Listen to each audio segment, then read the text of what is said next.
Welcome on Figuring Out, sir. Thank you for doing this. And my objective of this whole podcast is going to be that I want to know your side of story. There are so many things that we have heard. There are so many things which are probably right or wrong. I don't know what's going on. And I think apart from me, there are millions of Indians who want to know the same thing. You highly talked about. I also feel that there are so many things which people have just heard and started building their own narrative about you. So I wanted to, out of a inquisitiveness, curiosity, and B, out of a responsibility, I wanted to take this forward. So thank you so much for doing this, and thank you for giving us an opportunity. And the best thing which I really liked about this is when you came here and you said, I'm ready to answer everything which you want to talk about. I don't think many people give that opportunity. So thank you for doing this. But the first question is, why are you doing this after 9 years? There are thousands of people who must have reached out to you over the years. Why all of a sudden the need after 9 years that, okay, I'll say yes. And yes to us. Why? Very good question. Nice place to start. For the last 9 years, I have been the subject of a vicious, relentless trial by media in India, who, as you have rightly pointed out, have created so many narratives, negative narratives about me, that I have become a lightning rod of public anger, being abused, called names. And that was very unfortunate, both professionally and personally. So rather than try and take on this huge Indian media machine, I just prefer to keep quiet. Now, times have changed.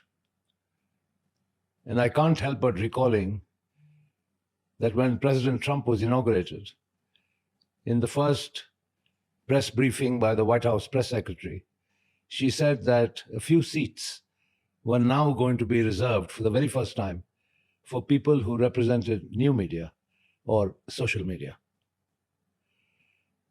I didn't even know that a podcast existed, let alone understanding what a podcast really meant, until you told me and explained it to me in a manner that I got quite excited about, because here is my opportunity to not only answer your questions, but to say things that I truly feel would never, ever have been truthfully reported by the legacy media, particularly in India.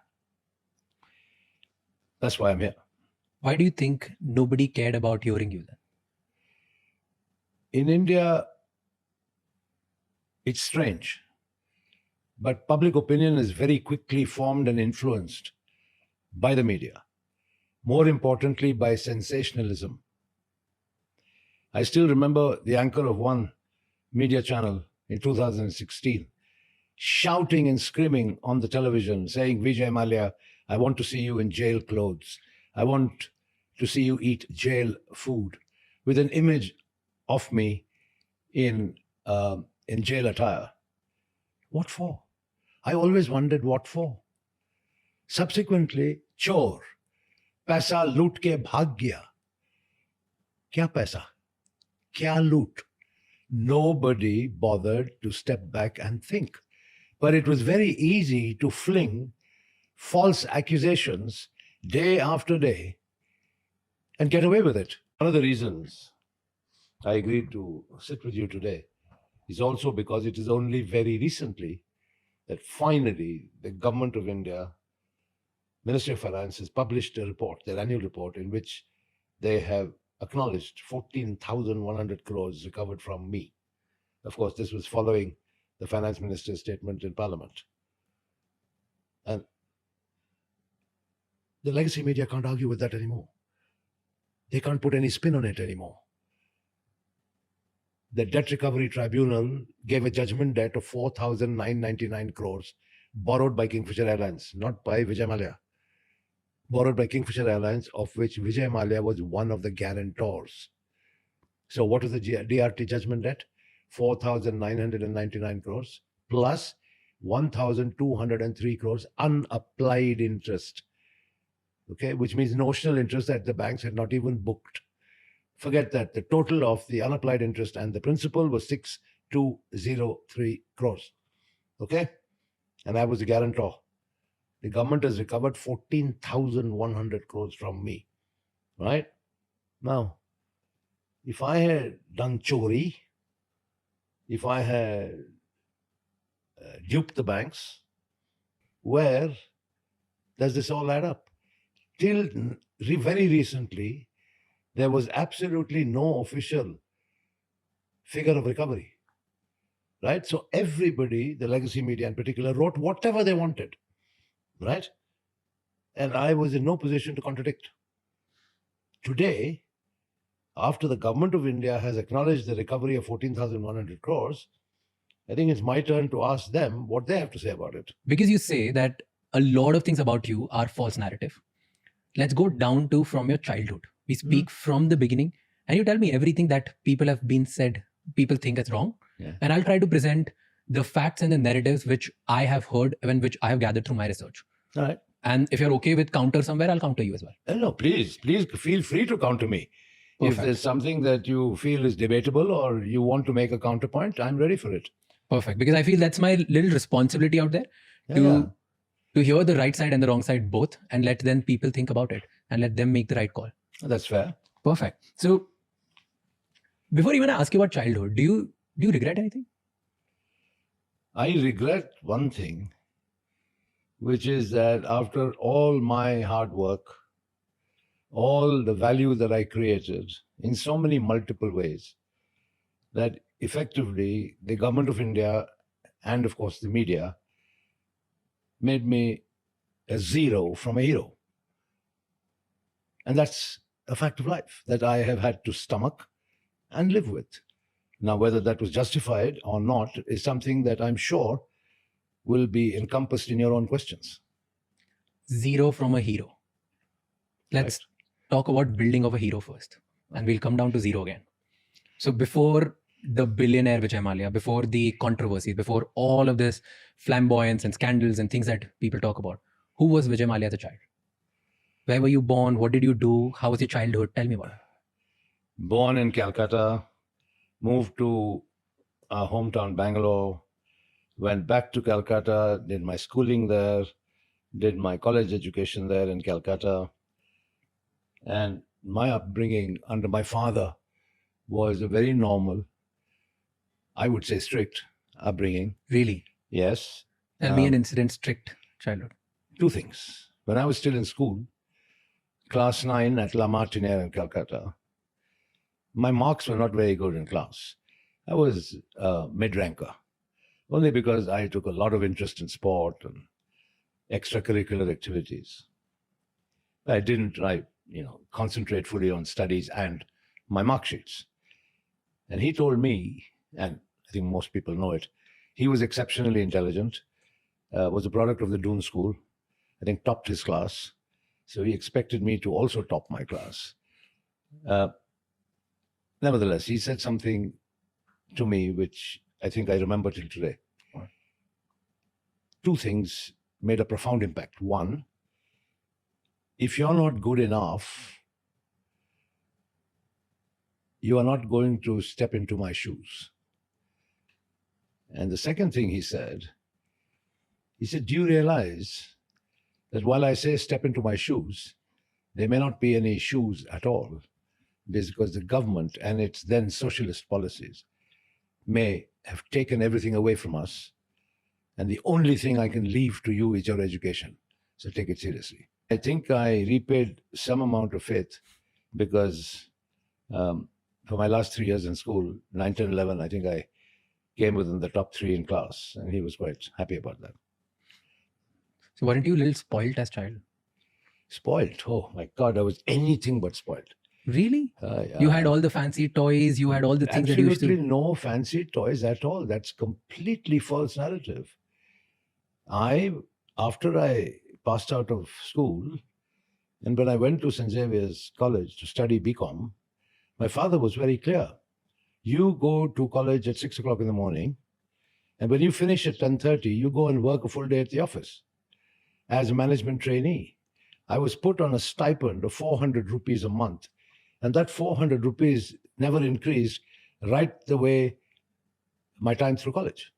So that's all I got, 400 rupees a month, and was working in those days, Phipson and Company Limited, Old Courthouse Street in Calcutta, every day after college. Aren't there stories that you used to go to college in a very fancy car and you removed the silencer just to show the noise of your car, the loudness of your car, and you were always a show off, weren't you? I was no show off at all, and the fancy car that I have was a second-hand Standard Herald. So where are these stories coming from? I don't know. It's people's narratives, people's perceptions. That's why it's important to correct those perceptions. You know, talking about noise, even a fatfatia in Delhi makes a hell of a lot of noise. You don't have to drive a fancy car to make a noise down the street. So you are telling me that all these stories of you having fancy toys, remote control cars, and then fancy cars with loud noises, all of this is false. Well, I may have tampered with the silencer of my car Okay. because I was always into kind of fast cars, loved motor racing and stuff like that. But, you know, I mean, it still remained a Standard Herald. But why did you do that? Like just to show off like the noise and everything? Look, if you can modify the silencer of a car, like you can modify the top end of a car's engine to make it go a little quicker. I mean, that's the basics of motorsport. But how were you as a like personality wise? Were you confident? Were you a little arrogant? No, this is all a question of perception. Arrogant is also your understanding of arrogance, my understanding of arrogance. But I'll tell you one thing. I was always self-confident. And whenever I was invited to give talks at various universities and educational establishments, I always told the youngsters that when they start off life, they must be self-confidence, because it is only self-confidence that will bring out the best in you. And I still believe that till today. And because I started young, I am passionate about youth empowerment. But this would have not been the case always. As a kid, we all have like a lot of insecurities. It's not always confidence. What was your biggest insecurity when you were growing up? I don't. Yeah, probably the biggest insecurity was when the examination results were due and what my dad would have to say about it. But no, beyond that, my life is pretty plain and simple.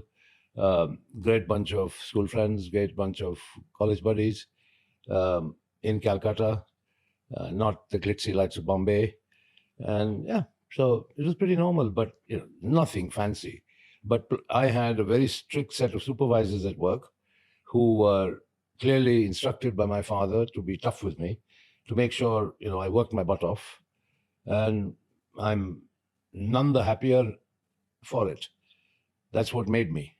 But did you ever get to a position or in a thinking as a child that one day I'll be powerful? One day I'll be very rich? No, absolutely not. I mean, how could I be so presumptuous? Here I had a dad who was hands-on, working 24/7, young, and who told me that if I didn't measure up, I'd have no place in the business. So I couldn't be presumptive, could I? But your father was a wealthy man. In those times, there were only few wealthy people. So you would presume this, right? Like, I will have all this wealth inherited. I'll be maybe bigger than my father, or maybe just have all of these things. I didn't have any such aspirations in those days. And wealth was something that was very relative. And my father certainly was a very frugal spender. So irrespective of how much wealth he had, he certainly wasn't a spendthrift. You said when you used to go to work, your father put strict supervisors. Right? What would those strict supervisors made you do? Well, first of all, make sure that I came to the office on time, straight after college. It wasn't as if I'd sort of roll up whenever I wanted to. Okay. The second, I was given a clear set of tasks. I was a salesman. I had to go and visit the shops in the market. I had to visit distributors. I had to spend time with the accounts department to understand accounting, corporate accounting. And marketing, sit with the ad agencies and stuff like that. So it was a comprehensive training program, but with no forgiveness in any sense. I had to work a full day. I couldn't sort of get up and go or come when I liked, which was fine. I mean, looking back, it was a great grounding. What happened next? So you were in Xavier's, you started going to work, And then you went to States. Yeah, my dad sent me off to the States to work for American Hearst. Okay. American Hearst, as it was then known, became then Aventis. And now the pharmaceutical company, the global company, is called Sanofi. So yeah, I was sent there, worked there once again as a management trainee. I then was brought to England to work in Jensen and Nicholson. I was a paint foreman in the paint factory. Used to be mixing paint at night. And yeah, I mean, slowly I understood what my father's methods were, What was his method? which is basically a strict training regimen. And I did pretty well because I can tell you, he expressed his appreciation for my work. I got a pretty good report card from America. He said he was proud of me. I did well here in England, mixing paint. And when I went back to India, his health was becoming indifferent. Okay. Even though at that time he was only 57 years old. His health was becoming indifferent. He had a history of heart disease. So he sort of got me to work for him in the core business. And yeah, then of course the story of Kingfisher, the story of McDowell's Number One, Bagpiper, and all these brands is- that subsequently became very well known began then. How was your relationship with your father? The relationship with my father was excellent. He was a man of few words. But there's one thing he did which embarrassed me no end. That every time he saw me, he gave me a big kiss on my cheek. Whether it was at an airport or in the office or at home, he'd give me a hug and a big kiss on the cheek. I mean, bless him for that.